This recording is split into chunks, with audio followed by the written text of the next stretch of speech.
Eloquent ادب کے ویور سے گزارش ہے کہ ہمارے چینل کے پلے لسٹ آپشن کو ایکسپلور کریں اور جتنے بھی آڈیو بکس کمپلیٹ ہو چکے ہیں جیسے داستان ایمن فروشوں کی، شمشیر بے نیام، آخری چٹان اور ایک بت شکن پیدا ہوا، فردوس ابلیس اور نیل بہتا رہا، اندلس کی ناگن، مارکہ کربلا، ان سب آڈیو بکس کو خود بھی سنیں اور زیادہ سے زیادہ شیئر کرنے کی کوشش کریں۔ یہی ہمیں سپورٹ کرنے کا بہترین طریقہ ہے۔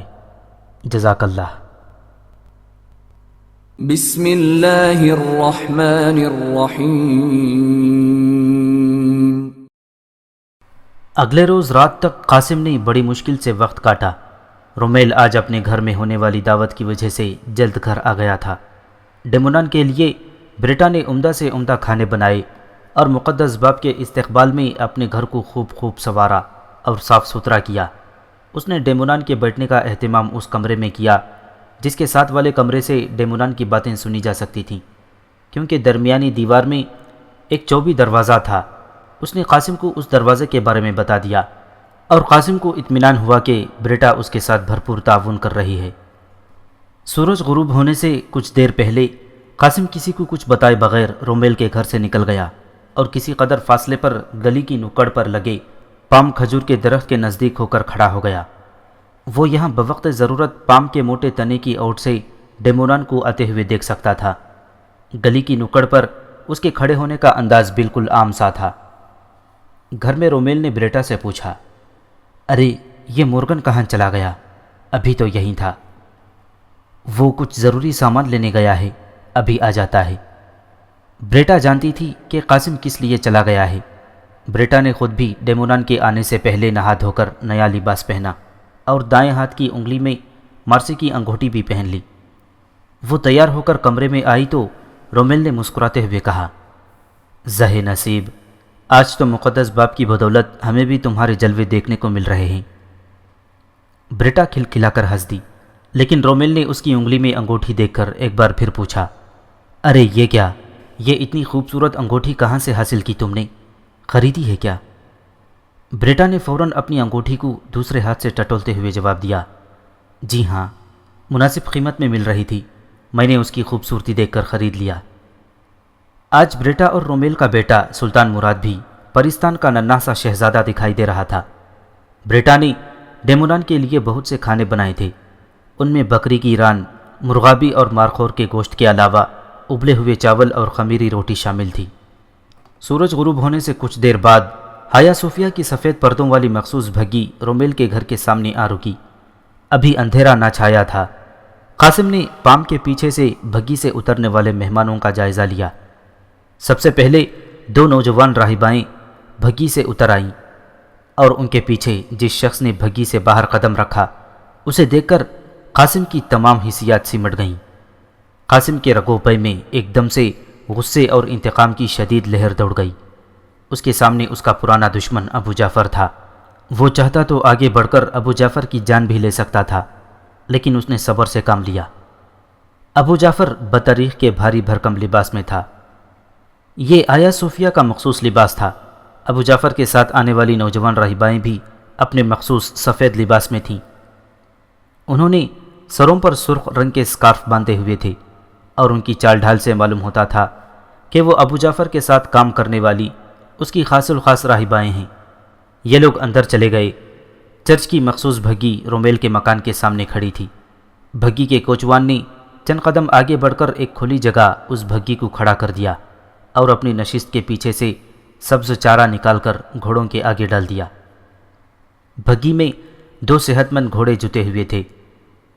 وہ لوگ اندر چلے گئے اور انہیں گئے ہوئے جب خاصی دیر گزر گئی تو قاسم اس احتیاط کے ساتھ پام کے پیچھے سے نکلا کہ بھگی کا کوچوان اسے دیکھے تو ایک عام راہگیر سمجھے۔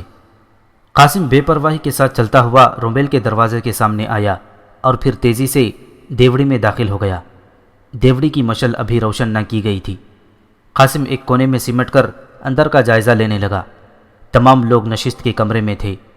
قاسم بڑے آرام سے چلتا ہوا ساتھ والے کمرے میں آ کر دروازے کے نزدیک چھپ گیا۔ یہاں بھی مشل روشن نہ تھی، البتہ مہمانوں کا کمرہ 3-4 مشلوں کی وجہ سے روشن کر دیا گیا تھا۔ یہاں سے مہمانوں کی آوازیں صاف سنائی دے رہی تھی۔ قاسم دروازے کی ایک جھری سے انہیں دیکھ بھی سکتا تھا۔ نشست کے کمرے میں ڈیمونان، اس کی راہبائیں رومیل اور بریٹا موجود تھے۔ سلطان کے ہاتھ میں پھولوں کا ایک چھوٹا سا گلدستہ تھا جسے تھوڑی دیر پہلے اس نے مقدس باپ کی خدمت میں پیش کر کے بہت سا پیار لیا تھا۔ قاسم کو یہ دیکھ کر تسلی ہوئی کہ بریٹا بالکل پریشان نہ تھی، خصوصاً اس وقت جب ڈیمونان نے پوچھا، ارے بھائی، ہماری بچی بریٹا کے وہ دولت مند اور رئیس بھائی کہاں ہیں جو مقدس جنگ کے لیے ہمارے چرچ کو تحفہ نظر کرنا چاہتے ہیں اور جن کے لیے ہم نے آپ کی دعوت قبول کی ہے؟ رومیل نے جلدی سے جواب دیا، مقدس باپ، مورگن بریٹا کا چھوٹا بھائی ہے۔ ہم سمجھ رہے تھے کہ آپ کو آتے آتے کافی دیر ہو جائے گی، اس لیے وہ تھوڑا سا سامان خریدنے کی غرض سے بازار کی جانب نکل گیا، لیکن آپ تو جلدی آ گئے، اسی لیے اب ہم مورگن کی عدم موجودگی پر شرمندہ ہو رہے ہیں۔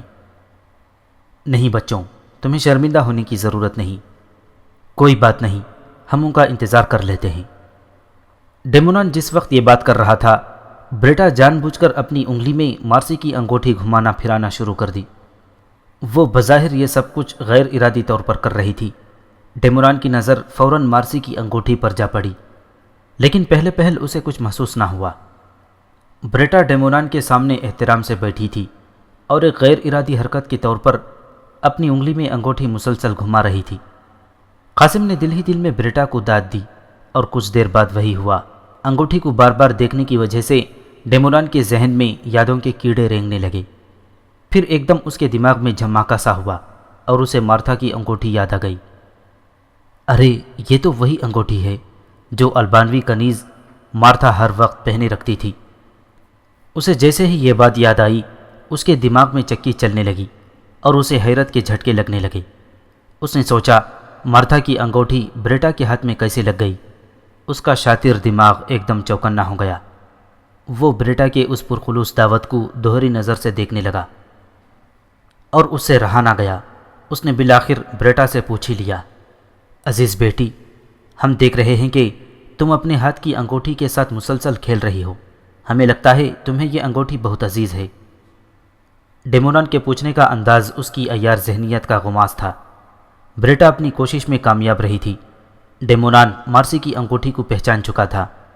بریٹا نے ڈیمونان کی بات کا جواب بالکل عام سے اور معمولی سے انداز میں دیا، مقدس باپ، مجھے یہ انگوٹھی خریدے ابھی چند دن ہی گزرے ہیں، میری انگلی میں ذرا سی تنگ ہے، اسی لیے کسی وقت بے دھیانی میں اسے صحیح کرنے لگ جاتی ہوں، میں اس حرکت پر معذرت خواہ ہوں۔ اب بریٹا نے انگوٹھی کو گھمانا چھوڑ دیا اور ڈیمونان کے ساتھ آئی ہوئی راہباؤں کی طرف متوجہ ہو گئی، لیکن ڈیمونان کا ذہن پوری شدت سے مارسی کی انگوٹھی میں الجھا ہوا تھا۔ بریٹا نے خریدنے کی بات کی تو ابو جعفر کے تمام غیر ضروری شکوک دور ہو گئے، لیکن وہ یہ سوچ رہا تھا کہ یہ انگوٹھی قسطنطنیہ کیسے پہنچ گئی اور بریٹا کے ہاتھ کیسے لگ گئی۔ اسے اب سب کچھ بھول گیا اور صرف 7 سال پہلے کے واقعات یاد رہ گئے۔ بریٹا نوجوان راہباؤں کے ساتھ بات کر رہی تھی کہ ڈیمونان نے بریٹا سے سوال کیا، بیٹی، اگر ہم تم سے کچھ مانگیں تو کیا ہمیں عنایت کر دو گی؟ رومیل ڈیمونان کی بات سے پوری طرح چونکا اور بریٹا کی انگوٹھی کو غور سے دیکھنے لگا۔ بریٹا نے بڑے سلیقے سے ڈیمونان کی بات کا جواب دیا، کیوں نہیں، مقدس جنگ کے لیے تو میں اپنی جان بھی دے سکتی ہوں، آپ حکم کیجئے۔ ہمیں مقدس جنگ کے لیے نہیں، اپنے لیے کچھ درکار ہے۔ رومیل کو اب پہلے سے زیادہ حیرت ہوئی۔ وہ سوچنے لگا کہ آسمانی باپ کو تو دنیا میں کسی چیز کی ضرورت نہیں ہوتی، پھر یہ بشپ کون سی چیز مانگ رہا ہے؟ اسی اثنا میں بریٹا نے بھی وہی بات کی، مقدس باپ، جو ہم انسانوں کے لیے آسمانی باپ ہوتا ہے، اپنے دنیاوی بچوں سے کیا طلب کر رہا ہے، یہ جاننے کے لیے میں بےتاب ہوں۔ ڈیمونان ایک مرتبہ تو سٹ پٹا گیا، بریٹا نے بات ہی ایسی کی تھی۔ یہ تو سچ تھا کہ ایک راہب جسے دنیاوی علائق سے کچھ غرض نہ تھی، وہ بریٹا سے کیا چاہتا تھا؟ وہ بریٹا سے انگوٹھی مانگتے ہوئے ہچکچا رہا تھا۔ یہ نسوانی انگلی کے لیے بنائی گئی تھی، ایک چھوٹے سے قطر کی انگوٹھی۔ سوچنے کی بات تھی کہ ایک مرد راہب کو اس سے کیا دلچسپی ہو سکتی تھی۔ حالانکہ مرد راہب تو ایک طرف، چرچ کی راہبائیں بھی زیورات نہ پہنتی تھیں، اور پھر اس کے پاس مارسی کی انگوٹھی مانگنے کا یہ جواز بھی تو نہیں تھا کہ وہ دفاعی خزانے کے لیے چندہ مانگ رہا ہے، کیونکہ ایک تو وہ خود کہہ چکا تھا کہ اسے بریٹا سے کوئی چیز اپنے لیے چاہیے نہیں، اور دوسرے یہ انگوٹھی اتنی قیمتی نہ تھی کہ اسے بریٹا سے کوئی چیز اپنے لیے چاہیے، اور دوسرے یہ انگوٹھی اتنی قیمتی نہ تھی کہ دفاعی چندے کے لیے مانگی جاتی۔ وہ سوچنے لگا کہ انگوٹھی کی بات کس طرح کرے، اور کچھ دیر بعد اس نے ایک لمبی سانس لے کر مسکراتے ہوئے کہا، دراصل آپ کی یہ انگوٹھی میرے لیے دلچسپی کا باعث ہے۔ پہلے آپ یہ بتائیے کہ آپ نے یہ کہاں سے خریدی؟ رومیل مسلسل حیرت کا شکار ہو رہا تھا۔ اس نے بریٹا کی جانب استفہامی نظروں سے دیکھا تو بریٹا گھبرا گئی۔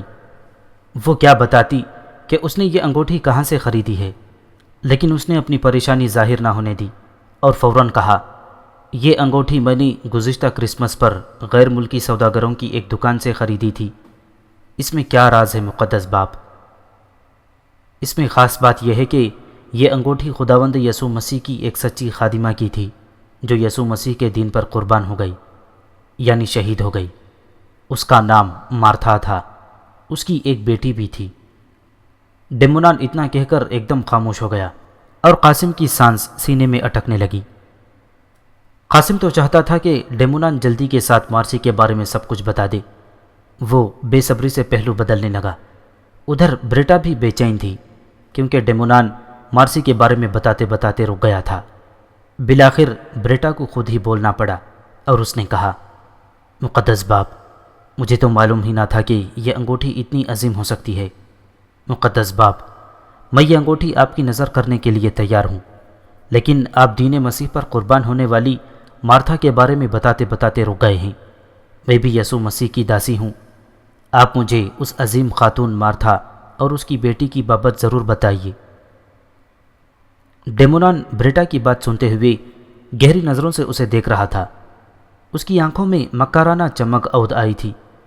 وہ نہ جانے کیا سوچنے لگا تھا، لیکن پھر کچھ دیر خاموش رہنے کے بعد ڈیمونان نے ایک طویل سانس لی اور کہنے لگا، اس کی بیٹی مارسی اپنی ماں کی طرح دین عیسوی کی سچی خادمہ ہے اور ہایا صوفیہ کی مقدس راہبہ ہے۔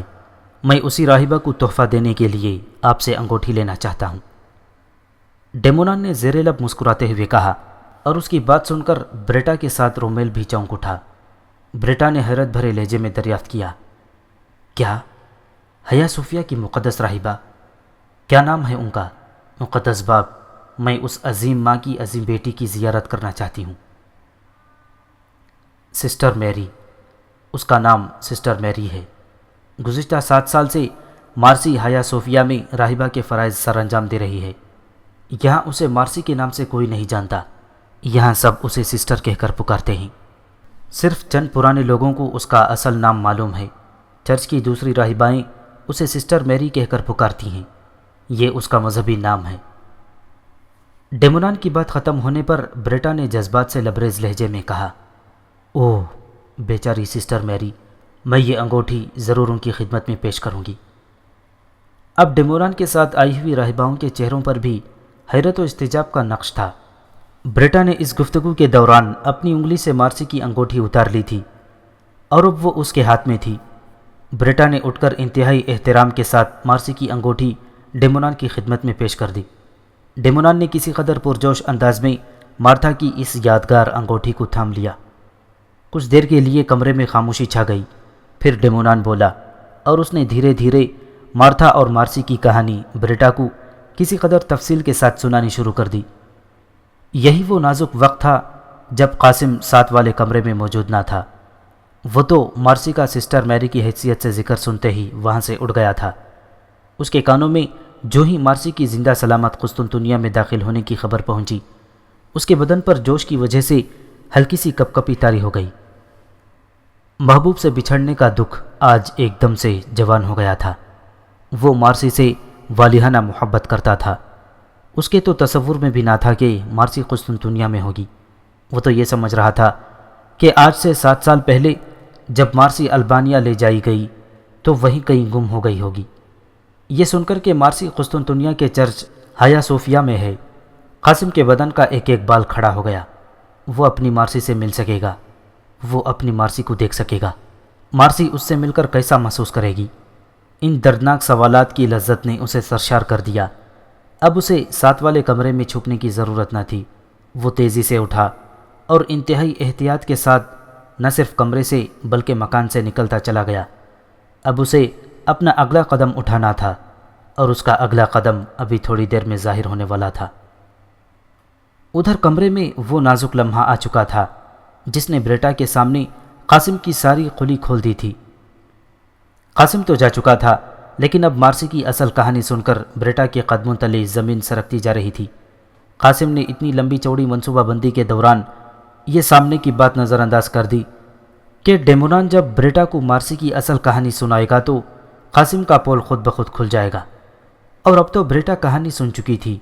اتنے بڑے راز کا انکشاف ہونے پر اس کا بدن لرزنے لگا اور اس کا سر چکرانے لگا۔ وہ ڈیمونان کی زبانی سن چکی تھی کہ مارسی کسی طرح قاسم بن حشام نامی ایک مسلمان نوجوان کے دام فریب میں جکڑی گئی تھی۔ ڈیمونان نے یہ بھی بتایا تھا کہ پہلے تو وہ مارسی کو اغوا کر کے لایا تھا، البتہ اس نے بہت سی باتیں چھپا لی بھی تھیں۔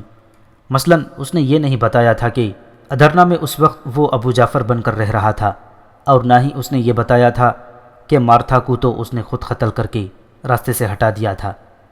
ڈیمونان نے اپنے آپ کو ادرنا میں ایک پادری کے طور پر ہی ظاہر کیا تھا اور اسے بتایا کہ وہ ادرنا میں اس وقت موجود ذمیوں یعنی باجگزار عیسائیوں کا پادری تھا۔ ابھی بریٹا یہ سوچ ہی رہی تھی کہ وہ ان لوگوں کے سامنے مورگن کا پھول کھولے یا نہ کھولے۔ اسی اثنا میں مکان کے دروازے پر دستک ہوئی۔ کمرے میں موجود سب لوگ چونک اٹھے۔ ڈیمونان نے حیرت سے کہا، کیا آپ کے بھائی گھر میں دستک دے کر آتے ہیں؟ اس سوال پر بریٹا اور رومیل دونوں سٹپٹا گئے۔ رومیل یکلخت اٹھا اور مکان کے دروازے پر یہ دیکھنے کے لیے چلا گیا کہ کون آیا ہے۔ بریٹا ابھی تک مخمصے میں پھنسی ہوئی تھی۔ وہ سوچ رہی تھی کہ ساتھ والے کمرے میں تو مورگن چھپا بیٹھا ہے اور ادھر اس کا پورا پول کھل چکا ہے۔ اس نے سوچا کہ کہیں ایسا نہ ہو مورگن پول کھل جانے کے ڈر سے نکل جائے۔ اسے بے حد دکھ بھی ہو رہا تھا کہ مورگن نے اسے بہن بنا کر دھوکہ دیا تھا اور اسے جھوٹ بول کر استعمال کیا تھا۔ بریٹا خون کے گھونٹ پی کر رہ گئی، لیکن اس کے منہ سے کچھ بولنے کی ہمت نہ ہوئی۔ کچھ دیر بعد رومیل لوٹ آیا، جس کے ہاتھ میں ایک نیلے رنگ کا چرمی لفافہ تھا۔ یہ بازنطینی دربار کا مخصوص لفافہ تھا جو پیغامات کی ترسیل کے لیے استعمال ہوتا تھا۔ ڈیمونان چرمی لفافہ دیکھ کر چونکا اور فی الفور رومیل سے سوال کیا، یہ کیا ہے؟ یہ تو شہنشاہی پیغام لگتا ہے، کون لایا ہے اسے؟ ڈیمونان بے صبرا ہونے لگا۔ رومیل نے لفافہ ڈیمونان کی طرف بڑھا دیا اور کہا، آپ کے کوچوان کو کوئی سپاہی دے گیا ہے۔ ڈیمونان کے لیے اس طرح کا اتفاق پہلی بار ہو رہا تھا کہ شہنشاہ نے اسے قسطنطنیہ میں ہی مخصوص چرمی لفافہ بھیجا تھا۔ اسے بے حد حیرت ہو رہی تھی کیونکہ اس طرح کے لفافے تو قسطنطنیہ کے دربار سے آج سے 7 سال پہلے اس کے پاس ادرنا آیا کرتے تھے۔ اس نے عجلت سے لفافہ کھولا اور اس میں تہہ کیے رکھا ہوا چرمی کاغذ باہر نکال کر پڑھنے لگا۔ یہ واقعی شہنشاہی پیغام تھا۔ مہر اگرچہ قدرے پرانی تھی، لیکن خط کے اختتام پر اصل مہر بھی لگائی گئی تھی۔ کاغذ حیوانی جھلی سے بنایا گیا تھا اور اس پر سیاہ روشنائی سے چند سطریں تحریر کی گئی تھیں۔ ڈیمونان تیزی کے ساتھ پڑھنے لگا۔ لکھا تھا، مقدس باپ ڈیمونان، یہ شہنشاہی پیغام ہے کہ آپ ابھی اور اسی وقت شہنشاہ قسطنطنیہ قیصر قسطنطین کی خدمت میں حاضر ہوں۔ انتہائی اہم اور خفیہ مسئلے پر آپ کو طلب کیا جا رہا ہے۔ فقط شہنشاہ قسطنطین۔ ڈیمونان کا دماغ حیرت کی شدت سے سنسنا رہا تھا۔ آج تک ایسا نہ ہوا تھا، اور شہنشاہ کا قاصد ڈیمونان سے ملے بغیر واپس نہ لوٹتا تھا، اور پھر اس طرح شہنشاہ نے اسے پہلے کبھی بلایا بھی تو نہیں تھا۔ لیکن چرمی لفافہ اور شہنشاہ کی مہر بتا رہی تھی کہ مکتوب سچا ہے۔ ڈیمونان نے ایک لمحے کی دیر مناسب نہ سمجھی اور اٹھ کھڑا ہوا۔ اس نے کھانے پینے کے بعد رومیل اور بریٹا سے معذرت کی اور شہنشاہی پیغام کا عذر پیش کر کے ان دونوں سے اجازت لی اور اپنی راہباؤں کے ساتھ شہنشاہ کے محل کی جانب چل کھڑا ہوا۔ شام کب کی ڈھل چکی تھی، رات کب کی شروع ہو چکی تھی۔ جب ڈیمونان اپنی راہباؤں سمیت رومیل کے گھر سے نکلا تو گلی میں مکمل اندھیرا تھا۔ کوچوان کلیسا کی سفید بھگی کو دروازے کے سامنے لیے کھڑا تھا۔ ڈیمونان نے کوچوان کی مستعدی کی دل ہی دل میں داد دی اور کوچوان سے کچھ کہے بغیر بھگی کا عقبی پردہ اٹھا کر بھگی میں سوار ہو گیا۔ راہبائیں بھی اس کے ساتھ ہی سوار ہوئیں۔ ڈیمونان نے بیٹھتے ہی کوچوان کو بآواز بلند ہدایت کی، قصر شہنشاہی کی جانب چلو۔ بگھی قسطنطنیہ کی سڑکوں میں دوڑنے لگی۔ ڈیمونان اب ضرورت سے زیادہ مستعد نظر آ رہا تھا۔ اس کی چھٹی حص آج شروع ہی سے اسے خبردار کر رہی تھی کہ کچھ ہونے والا ہے، اور اب مارسی کی انگوٹھی اور شہنشاہ کے خط کے بعد تو وہ اور بھی زیادہ بے چین ہو گیا تھا۔ اسے کچھ سمجھ نہ آ رہی تھی کہ اس کی چھٹی حص کس قسم کے خدشات کی نشاندہی کر رہی تھی۔ اچانک اسے محسوس ہوا کہ اس کی با پردہ بھگی کسی سنسان سڑک پر دوڑ رہی ہے۔ یکلخت اس کے رونگٹے کھڑے ہو گئے۔ یہ کیا؟ کوچوان اسے کہاں لے آیا تھا؟ وہ سڑک شاہی محل کی طرف تو نہ جاتی تھی، یہ سڑک تو شہر کی ایشیائی سمت جس طرف آبنائے باسفورس کا تنگ ساحل تھا اس کی طرف جاتی تھی۔ اس طرف سے قسطنطنیہ کو کوئی خطرہ نہ تھا۔ اسے شہر کے عقبی سمت بھی کہا جا سکتا تھا، کیونکہ اس طرف کی فصیل میں کوئی دروازہ نہ تھا۔ فصیل بھی کمزور اور چھوٹے قد کی تھی۔ عقبی فصیل بعض جگہ تو سمندر کے اس قدر نزدیک تھی کہ سمندر کا پانی دیوار کو چھونے لگتا تھا۔ ڈیمونان کی بھگی ہوا سے باتیں کرتی ہوئی اسی سمت جا رہی تھی۔ ڈیمونان کے اوسان خطا ہو گئے، اور اب اسے محسوس ہونے لگا کہ اس کی چھٹی حص کس قسم کے خدشات کی نشاندہی کر رہی تھی۔ اس نے مضطرب ہو کر بھگی کے کوچوان کو آوازیں دینا شروع کر دیں، کوچوان، کوچوان۔ لیکن کوچوان ہوتا تو سنتا۔ کوچوان تو اس وقت دنیا میں ہی نہیں تھا۔ اس کی لاش نئے کوچوان کے قدموں میں پڑی تھی۔ اب ڈیمونان نے کوچوان کو پکارنا بند کر دیا اور اپنا خنجر نکال لیا۔ اس کے پاس تلوار تو تھی، وہ خنجر سے نئے کوچوان کا کام تمام کرنا چاہتا تھا۔ وہ چلتی بھگی میں اپنی نشست سے اٹھا اور بھگی کے اگلے پردے کو چاک کر دیا۔ دونوں راہباؤں کے رنگ ہلدی کی طرح زرد ہو گئے اور وہ رونے لگیں۔ ڈیمونان بھگی کا پردہ چاک کر کے کوچوان کی نشست تک پہنچنا چاہتا تھا۔ وہ کوچوان کو قتل کرنے کے لیے عقب سے اس پر جھپٹا، لیکن کوچوان جو کہ قاسم تھا اس سے بے خبر نہیں تھا۔ جو ہی ڈیمونان نے عقب سے قاسم پر خنجر کا وار کیا، قاسم نے ایک طرف جھکائی دی اور ڈیمونان کا وار خالی چلا گیا، لیکن ڈیمونان قاسم کے پہلو میں آ گرا اور قاسم نے اپنا دایاں بازو اس کی گردن کے گرد حمائل کر لیا۔ اب بھگی فصیل کے بالکل نزدیک پہنچ چکی تھی۔ قاسم نے بائیں ہاتھ سے دونوں گھوڑوں کی لگامیں بڑی قوت سے کھینچیں اور تھوڑی دیر کے بعد بھگی رک گئی۔ ڈیمونان کی گردن پر قاسم کی گرفت اس قدر سخت تھی کہ وہ اپنے ہاتھ میں پکڑے خنجر سے قاسم پر حملہ نہ کر سکتا تھا۔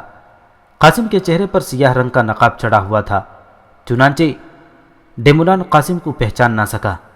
بھگی رکی تو قاسم نے ڈیمونان کے خنجر والے بازو کو پکڑ کر مروڑ دیا۔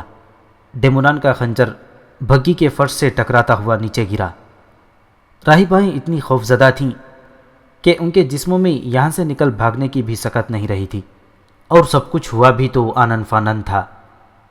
قاسم اپنا بازو ڈیمونان کی گردن کے گرد حمائل کیے بھگی سے نیچے اتر آیا اور اسے فصیل کی جانب دھکا دے کر پھینک دیا۔ ڈیمونان پتھریلی فصیل کے ساتھ بری طرح ٹکرایا اور نیچے گر گیا۔ اب وہ اپنی تلوار نکال چکا تھا۔ قاسم کی تلوار جو نہ جانے کتنے سالوں سے ڈیمونان کے خون کی پیاسی تھی، وہ ڈیمونان جس نے ابو جعفر بن کر 20 سال تک مسلمانوں کو دھوکہ دیا تھا اور سلطنت عثمانیہ میں بغاوت پھیلانے کی کوشش کی تھی۔ قاسم کا باپ اور اس کی پہلی بھابھی سکینہ بھی اسی بغاوت کا لقمہ بنے تھے۔ قاسم کے دماغ میں تمام تفصیلات ایک ایک کر کے گردش کرنے لگیں، لیکن ڈیمونان کو ختم کرنے سے پہلے قاسم نے دونوں راہباؤں کو بھگی سے نکالا اور ڈیمونان کے ساتھ فصیل شہر کے نزدیک کھڑا کر دیا۔ اب وہ ابو جعفر کی سزائے موت پر عمل کرنے والا تھا۔ اس نے ڈیمونان پر فیصلہ کن حملہ کرنے سے پہلے اپنے چہرے سے نقاب کھینچ کر اتار دیا۔ اب قاسم ڈیمونان کے سامنے تھا۔ دونوں پرانے شناسہ 7 سال بعد مل رہے تھے۔ ڈیمونان نے فوراً قاسم کو پہچان لیا۔ تب قاسم نے کہا، ابو جعفر، تم نے یقیناً مجھے پہچان لیا ہوگا۔ میں نے تم سے وعدہ کیا تھا کہ تمہاری موت میں اپنی تلوار سے لکھوں گا۔ آج دیکھو، میں اپنا وعدہ پورا کرنے کے لیے تمہارے شہر اور تمہارے گھر میں تمہارے سامنے آ چکا ہوں۔ آخری بار اپنے گناہوں کی توبہ کر لو، کیونکہ تمہارے گناہ بہت زیادہ ہیں۔ شاید اس توبہ سے ایک دو معاف ہو جائیں۔ ڈیمونان کا پورا جسم تھر تھر کانپ رہا تھا۔ آج اسے اپنی موت کا 100% یقین ہو گیا تھا۔ اس نے قاسم سے گڑ گڑاتے ہوئے کہا، قاسم بن ہشام، خدا کے لیے مجھے مت مارو، مجھے معاف کر دو۔ تم مجھ سے جتنی رقم اور دولت چاہو لے لو، لیکن مجھے معاف کر دو۔ قاسم یہاں ذاتی انتقام کے لیے تو آیا نہیں تھا کہ اس کی فریاد پر اسے معاف کر دیتا۔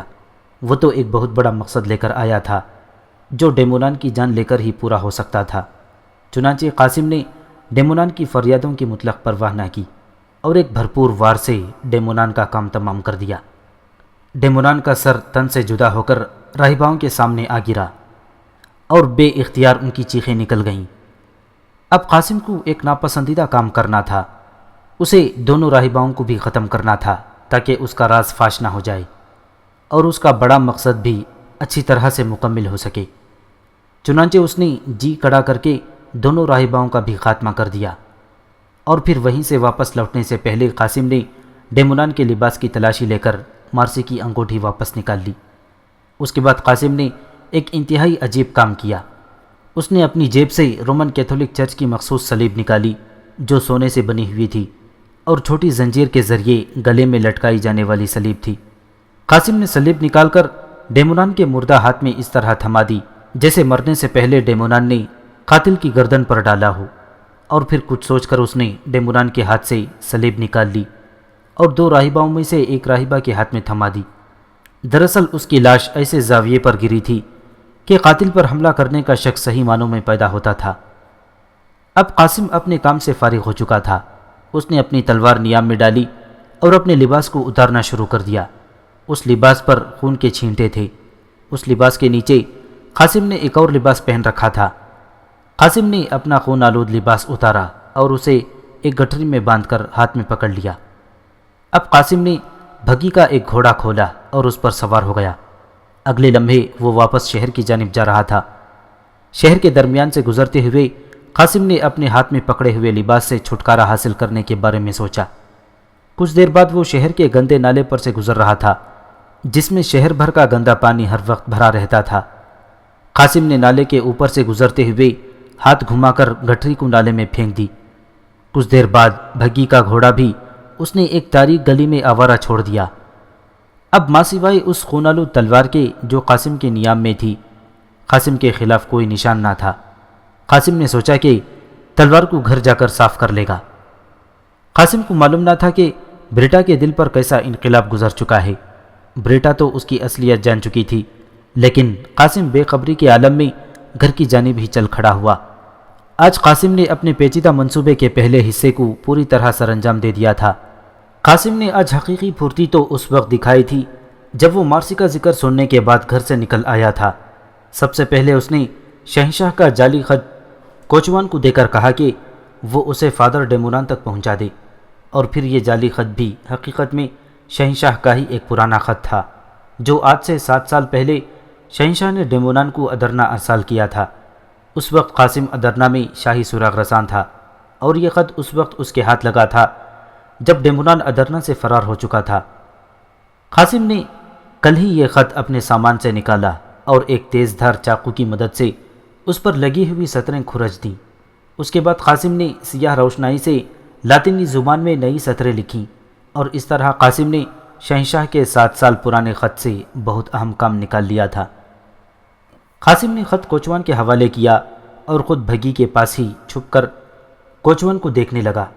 کوچوان نے سیدھا جا کے رومیل کے گھر کا دروازہ کھٹکھٹایا، اور پھر کچھ دیر بعد جب کوچوان خط دے کر واپس لوٹا تو قاسم نے اسے بھوکے چیتے کی طرح دبوچ لیا۔ اگلے لمحے قاسم اس کی گردن دبوچ چکا تھا۔ یہ سب تو ٹھیک تھا، لیکن قاسم بریٹا کے دل سے بے خبر تھا۔ بریٹا اس وقت بھی اپنے بستر پر اداس لیٹی اپنے دکھی دل کا درد بہلانے کی کوشش کر رہی تھی۔ وہ آنسو بہا رہی تھی۔ بریٹا کی دونوں آنکھوں سے ٹپ ٹپ آنسو گرتے دیکھ کر اس کے پاس کھڑا رومیل بے چین ہو گیا۔ اسے حقیقت حال کی خبر نہ تھی، چنانچہ اس نے کسی قدر ڈانٹتے ہوئے کہا، بریٹا اب بس بھی کرو، تم نے مقدس باپ کی دعوت کرنی تھی، وہ کر دی۔ کیا ہوا اگر وہ مجبوری کی وجہ سے کھانا نہ کھا سکے؟ اور مورگن کا غم بھی نہ کرو، وہ تو ہے ہی آوارہ گرد، صبح سے شام تک شہر کی خاک چھانتا رہتا ہے۔ آ لینے دو اسے، آج میں اس کی اچھی خبر لیتا ہوں۔ رومیل کے آخری جملے بریٹا کے دل میں نشتر کی طرح اتر گئی۔ وہ جانتی تھی کہ مورگن اب نہیں آئے گا، کیونکہ وہ مورگن نہیں بلکہ ایک مسلمان جاسوس قاسم تھا۔ وہ فادر ڈیمونان سے قاسم کی اصل کہانی سن چکی تھی اور اسے صرف اندازہ ہو گیا تھا کہ یہی مورگن ہی وہ جاسوس ہے۔ وہ سوچ رہی تھی کہ اگر مورگن آ جائے تو اس کے ساتھ کس طرح پیش آئے گی۔ اس کے دل نے جواب دیا کہ وہ اسے قتل کر دے گی، کیونکہ مورگن نے اسے بہن بنا کر دھوکہ دیا تھا۔ اور پھر رومیل کی بات سچی ہوئی۔ کچھ ہی دیر بعد بریٹا نے اپنے گھر کے دروازے پر وہی مخصوص دستک سنی جو قاسم دیا کرتا تھا۔ وہ ایک دم اچھل کر بیٹھ گئی اور اس کا دل زور زور سے دھڑکنے لگا۔ وہ پھر سوچنے لگی کیا وہ اس مسلمان جاسوس کو قتل کر پائے گی، لیکن وہ رومیل سے چھپانا چاہتی تھی۔ وہ اسی گومگو کے عالم میں تھی کہ رومیل قاسم کو لے کر کمرے میں داخل ہوا۔ قاسم پر بریٹا کی نظر پڑی اور وہ بستر سے اٹھ کھڑی ہو گئی۔ سلطان اسی بستر پر ماں کے پہلو میں گہری نیند سو رہا تھا۔ رات ہو چکی تھی۔ اب بریٹا قاسم کو ایک ٹک گھورے جا رہی تھی۔ قاسم نے بریٹا کی نظروں میں اپنے لیے عجیب سی کیفیت دیکھی تو بوکھلا گیا اور گھبرا کر کہنے لگا، بریٹا بہن، خیریت تو ہے؟ لگتا ہے مقدس باپ کی دعوت جلد ختم ہو گئی۔ میں کیا کرتا، یہاں سے گیا تو تھوڑی دیر کے لیے ہی تھا، لیکن باہر نکلا تو یہ دیکھ کر دنگ رہ گیا کہ رومن کیتھولک چرچ کے پادری شہر میں کھلم کھلا اپنے مذہب کی دعوت دیتے پھر رہے ہیں۔ مجھے یہ صورتحال دیکھ کر بہت دکھ ہوا اور میں ان میں سے بعض پادریوں کے ساتھ بحث کرنے لگا۔ یہی وجہ ہے کہ مجھے دیر ہو گئی، لیکن یہاں آ کر معلوم ہوا کہ دیر ضرورت سے زیادہ ہو گئی، کیونکہ یہاں تو سرے سے دعوت ہی ختم ہو گئی ہے۔ قاسم کی باتیں سن کر رومیل تو مسکرا رہا تھا، لیکن بریٹا کے چہرے پر کوئی تبدیلی دکھائی نہ دی۔ دکھائی بھی کیسے دیتی، وہ تو حقیقت حال سے واقف ہو چکی تھی۔ بریٹا ابھی تک انتہائی سنجیدہ چہرہ لیے قاسم کو گھورے جا رہی تھی۔ قاسم شرمندہ ہو کر بغلیں جھانکنے لگا۔ اس نے بالآخر کہا، بریٹا بہن، لگتا ہے تم مجھ سے بے حد ناراض ہو۔ میں دل سے معافی مانگتا ہوں اور وعدہ کرتا ہوں کہ آئندہ تمہیں ناراض نہیں کروں گا۔ لیکن بریٹا پھر بھی ٹس سے مس نہ ہوئی۔ اب قاسم کا ماتھا ٹھنکا، ضرور کوئی اور بات تھی۔ اس نے گھوم کر رومیل کی جانب دیکھا، لیکن رومیل تو اپنے مخصوص انداز میں سادگی کے ساتھ مسکرا دیا۔ قاسم 2 قدم آگے بڑھا اور بریٹا کے نزدیک آ کر ٹھہر گیا۔ اب وہ بریٹا کی آنکھوں میں جھانک رہا تھا۔ یہاں خاموشی نہ تھی، بریٹا کے صرف ہونٹوں پر خاموشی تھی۔ آنکھیں تو درد، کرب، دکھ اور اذیت کی بڑی کربناک کہانی سنا رہی تھیں۔ اب قاسم کو پہلی بار احساس ہوا کہ بریٹا کی مہر سکوت بلا وجہ نہیں، ضرور کوئی غیر متوقع بات ہو گئی ہے، کیونکہ بریٹا ایک ہی انداز میں شروع سے کھڑی تھی۔ اب تو رومیل بھی کسی حد تک سنجیدہ دکھائی دینے لگا۔ قاسم ایک قدم اور آگے بڑھا اور اپنا ہاتھ بڑھا کر بریٹا کے کندھے پر رکھنا چاہا تاکہ اسے منائے، لیکن اگلے لمحے بریٹا نے ایک ایسی حرکت کی کہ رومیل اور قاسم دونوں حیران رہ گئے۔ بریٹا نے غم و غصے کی شدت سے ہاتھ بڑھا کر قاسم کا گریبان پکڑ لیا اور بری طرح جھنجھوڑتے ہوئے چیخنے لگی۔ وہ زور زور سے رو بھی رہی تھی اور ساتھ کے ساتھ قاسم کو جھنجھوڑتی بھی جا رہی تھی۔ جھوٹے، مکار، فریبی، دغاباز، تم نے ایک بہن کے اعتماد کو دھوکہ دیا، اور سچی بہن کو میں تمہیں کبھی معاف نہیں کروں گی۔ میری نظروں سے دور ہو جاؤ۔ بریٹا بہت غصے میں تھی۔ وہ ہچکیاں لے لے کر رونے لگی۔ قاسم بار بار رومیل کی جانب دیکھ رہا تھا کہ وہ اصل ماجرا بتا دے، لیکن رومیل کو بھی تو اصل ماجرا معلوم نہیں تھا۔ بھلا قاسم کو کیا بتاتا؟ وہ خود اپنی بیوی کی اس حرکت پر بوکھلا گیا اور تیزی سے آگے بڑھ کر اس نے بریٹا کو سنبھال لیا۔ اب وہ تسلی دے رہا تھا، بریٹا اپنے آپ کو سنبھالو، تمہیں کیا ہو گیا ہے؟ کیا بات ہے؟ تم مورگن کو اس قدر کیوں ڈانٹ رہی ہو؟ مجھے بھی تو بتاؤ۔ لیکن بریٹا تو جیسے کچھ سن ہی نہیں رہی تھی۔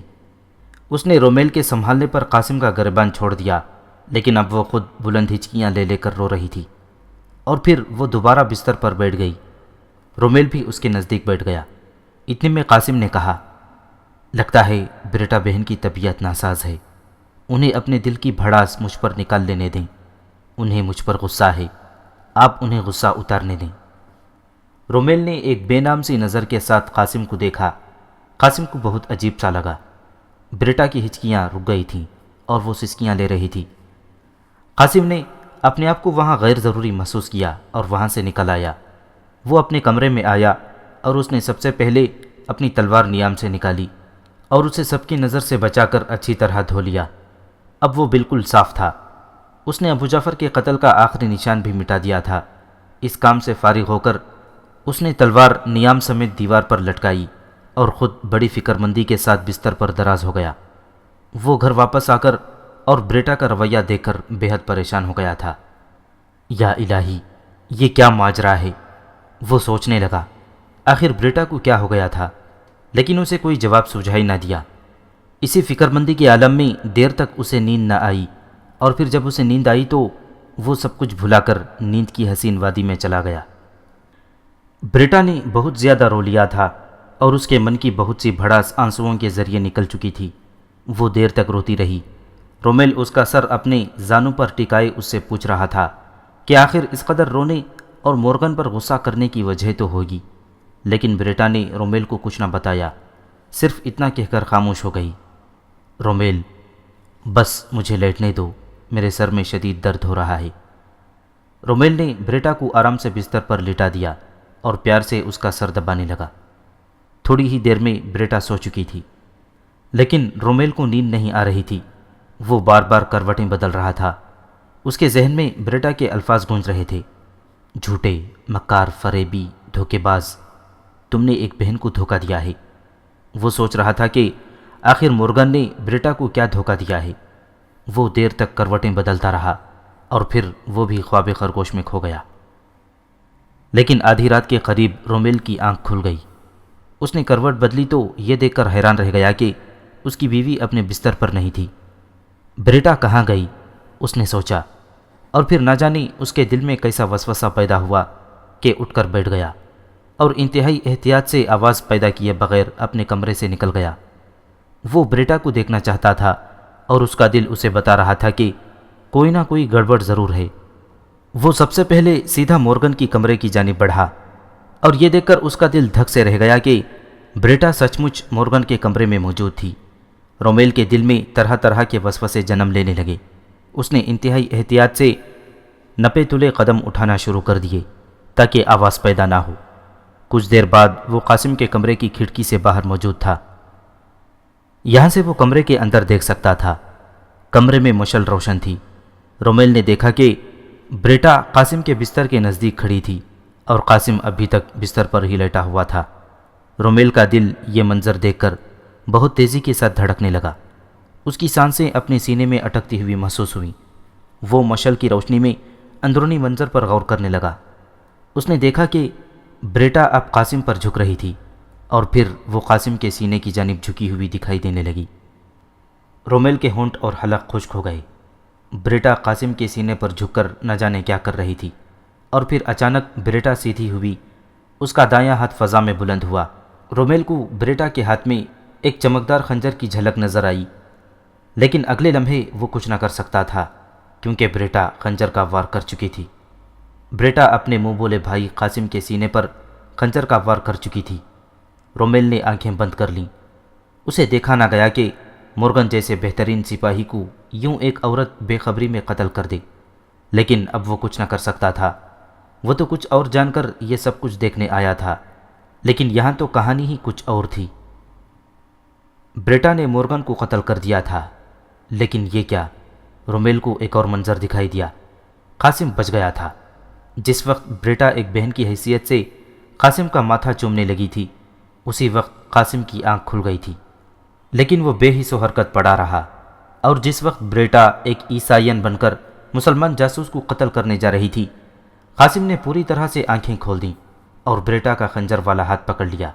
بریٹا قاسم پر جھکی تو اس لیے تھی کہ اس نے دنیا میں ایک بھائی بنایا تھا اور وہ اس بھائی کو آخری وقت میں پیار دینا چاہتی تھی، لیکن بریٹا قاسم کا ماتھا چومنے سے پہلے رک گئی تھی۔